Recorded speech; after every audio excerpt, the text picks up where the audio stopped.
Hello, I'm back. This is part two of the update of 2015. I guess I could say this is the big update of 2015. Um, Second part of my update is about new the new part of my life, my baby.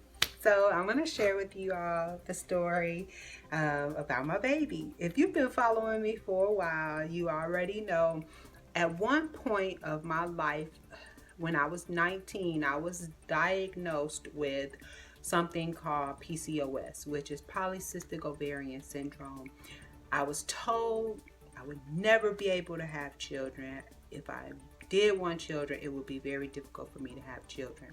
So I let that affect my image, my self-esteem for years. Met my husband back in high school. We've been dating and friends for about 18 years now.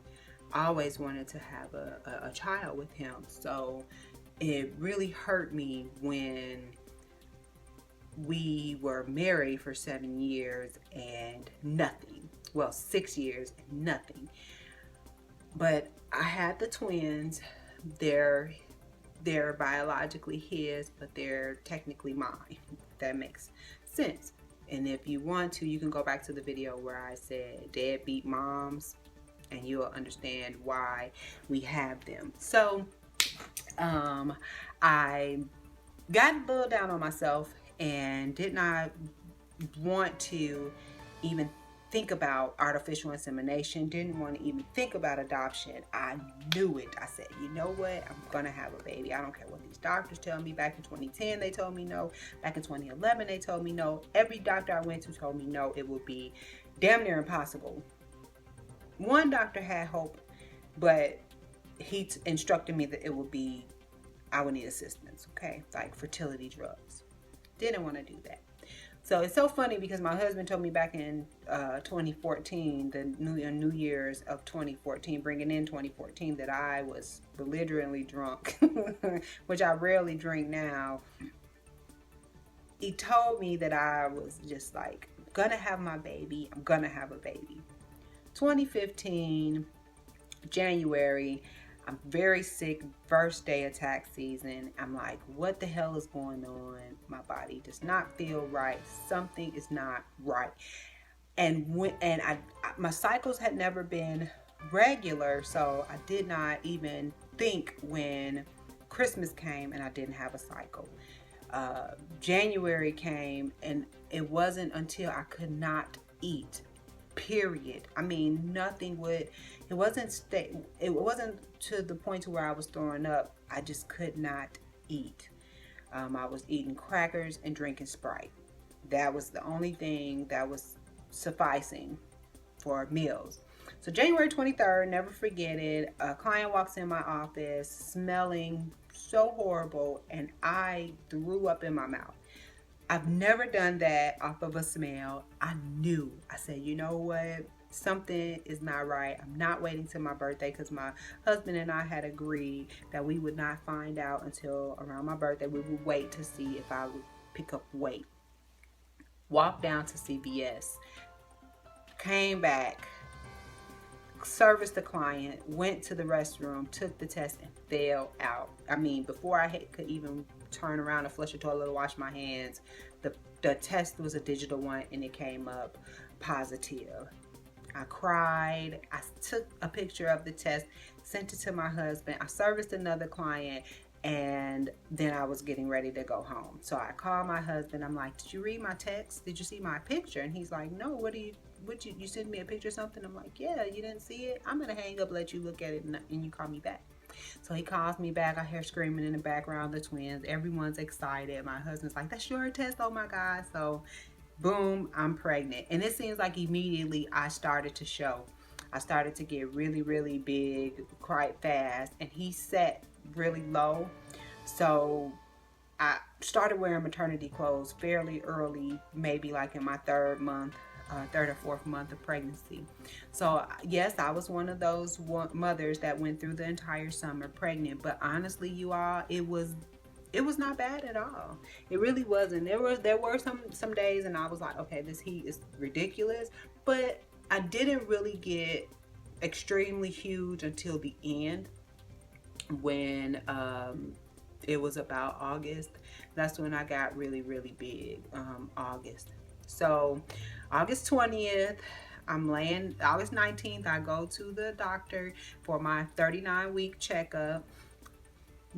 Midwife, she checks me. She's like, you're 3 centimeter dilated, but I feel his head. He's in your pelvis. He's very low.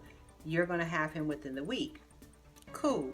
I go home that day, and I was so uncomfortable sleeping, you all. So I talked to my stomach, and I'm like, Kyrie, gotta come soon this week. Mama is tired. I had stopped working because I had got so big. So August 20th, 7 a.m. exactly, I feel like a pop, or I feel like something just didn't feel right. I wake up, I go to the restroom, I'm bleeding. It's bright red. I go back to bed, I Google 39 weeks, bright red spotting, what should I do? It says go to the hospital. So my husband's like, it's time. I'm like, yes, I think I need to go to the doctor. I'm bleeding really bad.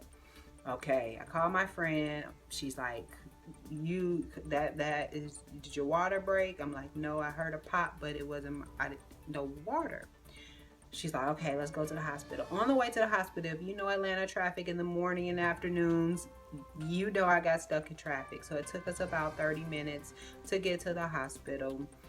And that's where the contractions really started to happen, maybe like 5 minutes apart. I checked in the hospital at 9:30. By 11, she checked me again, and she said I hadn't dilated past 3 centimeters. About 12, she checked me again, and I was 4 centimeters, 4.5, 4 or 4.5. So at 1 o'clock, she starts me on Pitocin. Now, I'm a first time birthing mother, so I'm not sure what Pitocin is. She tells me that's gonna kickstart the contractions. Boy, did they. So at that point, they had started coming every 2 to 3 minutes. It was pain on top of pain on top of pain, but I was determined to go all the way natural. And the doctor kept coming in, let me give you epidural, give you epidural. I yelled at her to get out of my room, offering me epidural and paid bills. She's like, well, I don't want to taint your first experience having a baby. No, you're not going to. I want to do this natural. By 4 o'clock exactly, I'm looking at the clock. I'm trying to bear the pain. I hear a pop. 5 seconds later, water gushes down my leg. That's my water. My husband, they check me. My husband's standing there, and he's like, you got this. You're okay. Maybe an hour goes by. I'm in excruciating pain. They're like, if you want the epidural, we can have it. I said, no.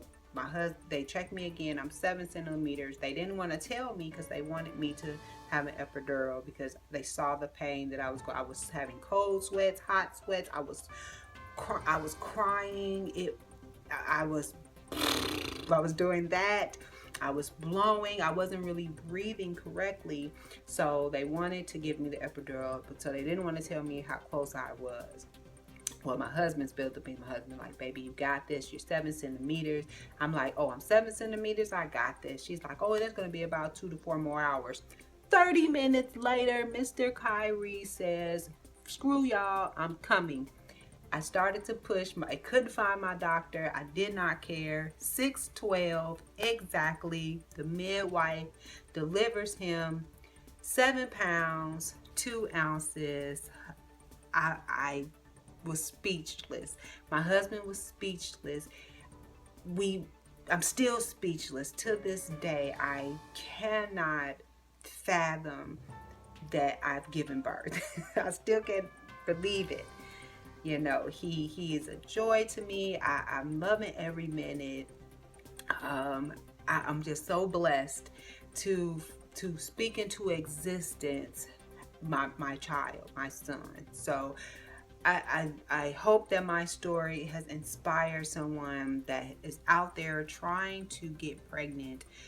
Don't give up. Eat right.